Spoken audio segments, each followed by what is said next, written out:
마약 혐의를 받자 해외로 도피한 뒤에 2년 만에 체포된 남양유업 창업주 외손녀 황하나 씨가 오늘 구속영장 심사를 받았습니다. 황 씨 출석 모습부터 바로 만나보실까요? 혐의 인정하십니까? 태국과 캄보디아에서도 마약 투약하셨습니까? 수사 피하려고 도피했나요? 마약 어떻게 구했습니까? 자, 올겨울 들어서 가장 추운 날이었던 탓도 있겠습니다만 아주 두꺼운 패딩을 입고 무릎 아래까지 다 가린 패딩을 입었어요. 그리고 모자도 다 썼고 안에 마스크까지 끼고 얼굴을 완전히 가린 상태였습니다.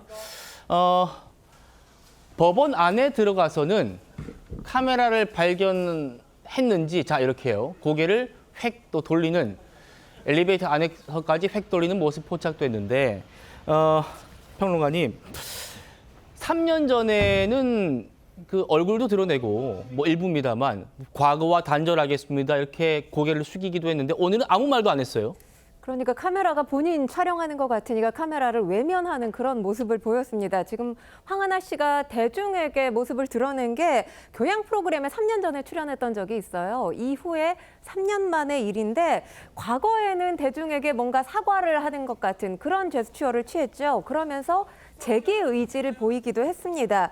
그런데 오늘 모습을 보면 취재진의 질문에 일절 답변을 하지 않는 묵묵부답인 그런 모습이었습니다. 그러니까 3년이라는 시간이 있었잖아요. 이 시간 동안 도피 생활로 인해서 뭔가 이 반성 의지가 약화됐을 가능성도 있어 보이고요. 네. 반복된 범죄 행위로 인해서 뭔가 앞으로의 어떤 본인에게 닥칠 일들에 대한 어느 정도 이 포기한 모습이 아닌가라는 생각도 듭니다. 그리고 사실 3년 전에 재기 의지를 밝혔다는 것, 그리고 이후의 모습 본다면 3년 전의 모습이 반성쇼라고 할 수 있겠죠. 예. 아마도 대중들은 이렇게 생각할 가능성이 상당히 높을 것 같습니다. 그렇기 때문에 이 반성쇼를 하지 않고 법정에서만 발언을 하려는 의도적인, 그러니까 전략적인 침묵이 아닌가라는 생각이 듭니다. 그리고 앞서 앵커께서 언급을 하셨지만 황하나 씨가 대중의 주목을 받는 이유 중에 하나가 과거에 가수 박유천 씨의 연인이었다는 사실도 있었지만 그렇죠. 남양유업의 창업주 외손녀잖아요. 네. 그러다 보니까 이 어떤 재벌 3세예요. 이 재벌 3세라는 배경상 노출을 최소화하려는 의도가 숨어 있는 건 아닌가 이런 해석도 가능해 보입니다. 예, 다시 한번 그 모습 좀 볼 수 있을까요? 3년 전이었습니다. 정말 과거와 단절하고 열심히 잘 살겠습니다라고 해놓고 1년 만에 서울 강남에서 지인들에게 마약 투여 혐의로 수사받게 되자 해외로 도피를 했어요. 그 뒤에 잠시 해보겠습니다만. 그리고 2년 만에 해외 도피 2년 만에 나타나가지고 두꺼운 패딩 입고 마스크 쓰고 머리도 가린 채 아무 말도 하지 않고 들어갔습니다. 영장 심사가 오전 11시부터 시작이 됐으니까 지금 아직 끝났다는 소식은 전해지지 않고 있어요. 그러면 한 6시간째 진행 중인 것 같은데 정혁진 변호사님, 초범도 아니고요. 마약 혐의, 해외 도피까지 있고 영장 발부 가능성은 높다고 봐야겠죠. 저도 영장이 발부될 거라고 생각이 됩니다. 황하나 씨 그 마약 그 혐의는요. 2011년도부터 시작이 됐었어요. 그때는 초범이고 하니까 아마 기소유예가 됐었던 것 같은데 네. 그 이후에도 2번이나 그다음에 2020 한 2년 정도에는 대법원에서 징역 1년 8개월 확정된 그런 판결도 있었거든요.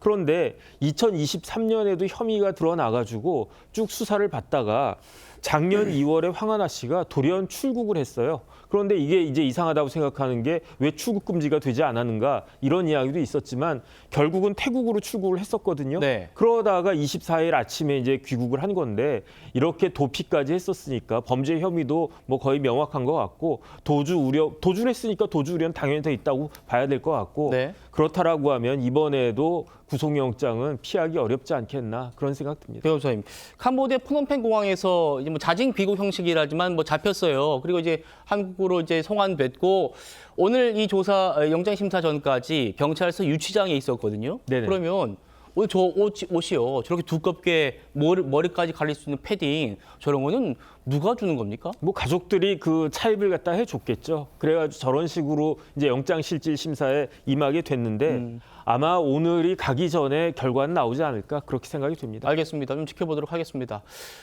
경찰이 신청한 영장에는 마약 혐의뿐 아니라 해외 도피 생활 중에 범죄 의혹들도 담긴 걸로 지금 전해지죠. 평론가님. 이번에 체포되고 나서 황하나 씨가 경찰에 진술한 게 있다면서요. 그 해외 도피 관련해 가지고. 네, 그렇습니다. 일단 출국 금지 조치가 되지 않았기 때문에 태국으로 도피를 한 것이고요. 그리고 캄보디아로 옮겼습니다. 캄보디아로 미입국을 한 건데 1년 전에 캄보디아로 옮겼을 당시에 버스로 이동을 했다라고 경찰에 진술을 한 것으로 알려졌습니다. 경찰은 마약 취득 경로와 유통망 확대도 조사할 계획인 것으로 알려졌는데요. 그렇다면 태국에서 캄보디아로 그냥 옮겨갔을 리는 없을 것 같아 보입니다. 그렇죠. 뒤를 봐준 누군가가 있다거나 네. 이에 대해서 제안을 한 누군가가 분명히 있을 것으로 보입니다. 이에 대한 조사도 필요해 보입니다. 자, 아직 뭐 구체적인 사실로 뭐 확인은 안 됐습니다만 보도는 많이 됐었어요. 황하나 씨가 해외에서 어떤 일을 했다더라 목격담도 쏟아지고 확인되지 않은 소문들, 범죄 행위들은 또 많이 있는 것 같아요. 네, 그렇습니다. 사실 캄보디아 사태로 우리나라가 떠들썩하지 않았습니까? 관련해서 황하나 씨 소식도 그 즈음에 전해진 것으로 전해지는데요. 예.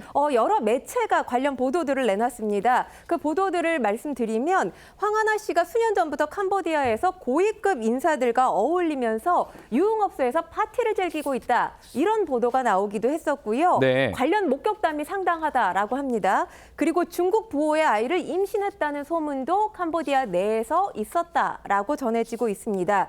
이 외에도 일부 제보자들에 따르면 황하나 씨가 단순 은신을 했던 것이 아니라 현재 재력가와 금전 거래가 있었고 또 그 과정에서 자금 세탁에도 개입했다. 이런 목소리도 들립니다.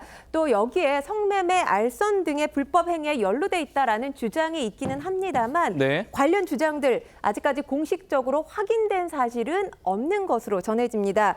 현재 경찰은 캄보디아 도피 중에 호화 생활 여기에는 자금이 필요하지 않겠습니까? 네. 이 자금 출처뿐만 아니라 범죄 연루 가능성을 포함해서 광범위하게 수사할 계획인 것으로 전해지고 있습니다. 예, 정익재 변호사님. 그러니까 지금 이제 황하나 씨가 이번에는 마약 혐의 말고도 이거는 이제 뭐 강남에서 지인들에게 투약했다는 혐의가 좀 거의 확인됐기 때문에 경찰이 지금 자금 세탁 그리고 성매매 의혹까지 해외 도피 중에 있었던 의혹들을 수사에 좀 집중하겠다라는 것 같은데 이렇게 합쳐진다면 혐의 형량은 굉장히 높아지겠네요.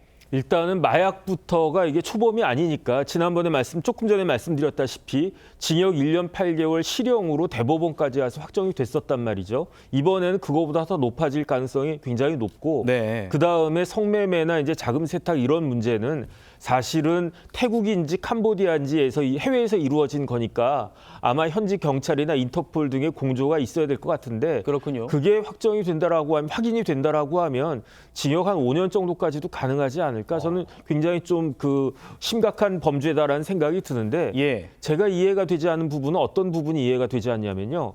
그 계속 황하나 씨가 캄보디아에 있었단 말이죠. 캄보디아에 계속 있을 수도 있었을 텐데 왜 갑자기 귀국하려고 했었는가?